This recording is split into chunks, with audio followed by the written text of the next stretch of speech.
बारिश मुसलसल बरस रही थी, काले बादलों से भरा आसमान और तेज हवाओं का शोर। ब्लैकवुड के कस्बे के किनारे वाक़ एलोराज ट्यूरिन तूफान के खिलाफ एक खामोश चैलेंज की तरह खड़ा था। वो जगह थकी हुई रूहों के लिए एक पनाहगाह थी, मगर इस रात ट्यूरिन के मध्यम चरागों के नीचे चंद लोग ही बैठे थे, खामोशी से शराब पी रहे थे और एक दूसरे की नज़रों से बच रहे थे। फिर वो अंदर आए। दरवाज़ा खुलते ही हुआ कि एक झटके ने चिराग बुझा दिए और सर्दी की एक लहर अंदर भर दी। इसकी आमद अजीब थी, इसका बेहद सफ़ेद चेहरा, हद से ज़्यादा बड़ी आंखें और उसके होंठों पर एक ऐसी मुस्कान थी जो गैर फितरी महसूस होती थी। इसके हाथ में एक कदीम साज था जिसके तार चांदी और काले धागों की तरह उलझे हुए थे। मैं गाने आई हूं, उसने धीरे से कहा।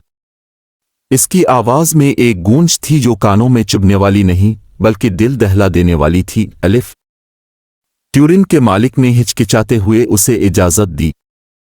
कुछ था उसकी नज़रों में जो इनकार का मौका ही नहीं देता था। वो एक पुराने स्टूल पर बैठ गई और उसका साज मध्यम रोशनी में अजीब अंदाज में चमकने लगा। किसी ने इसका नाम पूछने की हिम्मत नहीं की। जब इसने गाना शुरू किया तो कमरे पर मुकम्मल खामोशी छा गई। इसकी धन में कुछ ऐसा था जो दिल के अंदर उतरता गया, एक उदास मगर दिल दहला देने वाला गीत। इसकी आवाज़ नर्म थी, लेकिन चंद लम्हों में वो कमरे की फिजा में गूंजने लगी, एक ऐसी गूंज जो सुनने वालों के हवास पर छा गई। गीत सुनते ही सामीन के चेहरे बदलने लगे। पुराने मल्लाह ने अपने सीने को थाम लिया, इसकी जल्द राख की तरह सुरमई होने लगी। चूल्हे के करीब बैठा नौजवान जोड़ा एक दूसरे को पकड़े चीख रहा था, मगर उनके जिस्म धीरे धीरे आपस में मिलने लगे, एक बदनुमा अजियतनाक शक्ल में।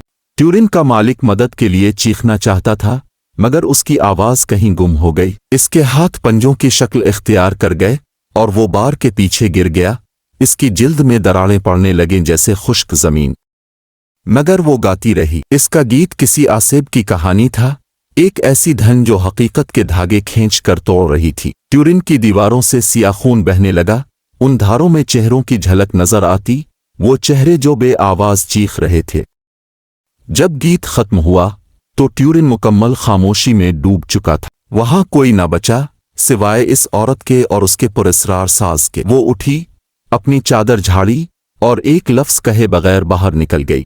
अगली सुबह कस्बे वालों ने ट्यूरिन खाली पाया। दीवारें जली हुई थीं और फर्श पर अजीब व गरीब मूर्तियां बिखरी हुई थीं, ऐसी मूर्तियां जिनके चेहरे दर्द और अजियत में मुंजमद थे। किसी ने एलोराज ट्यूरिन का जिक्र दोबारा न किया, लेकिन तूफानी रातों में कुछ लोग कहते हैं कि हुआ में मध्यम सी धन गूंजती है, एक ऐसी धन जो खूबसूरती, अजियत और हर चीज़ के खात्मे का वादा करती है।